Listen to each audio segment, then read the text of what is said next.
অর্থহীন পুরুষ আর সুন্দরবিহীন নারী শুধু গল্প আর কবিতাতেই গুরুত্ব পায়।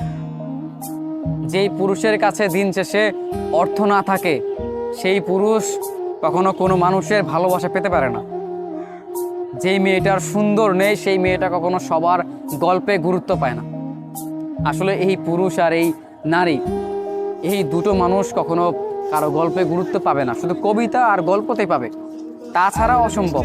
কিন্তু যদি আপনি ধরেন একটা ছেলে কিংবা একটা পুরুষ যদি সফল হয় তাহলে সে সব জায়গায় গুরুত্ব পায়। ঠিক তেমনি একটা মেয়ে যদি সুন্দর হয়, তার যদি সৌন্দর্য থাকে প্রচণ্ড, তাহলে দেখবেন তাকে ভালোবাসার জন্য কোনো ছেলের কমতি হবে না। প্রত্যেকটা মানুষের কাছে সে প্রিয় মানুষ হয়ে থাকবে।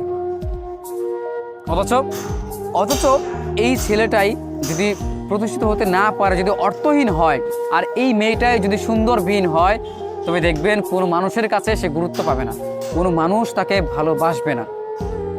শুধু উপন্যাস, গল্প, কবিতায় তাদেরকে মানাবে। আমাদের বাস্তবতা হচ্ছে ঠিক এমনই। আমাদের চারপাশে আজ হয়তো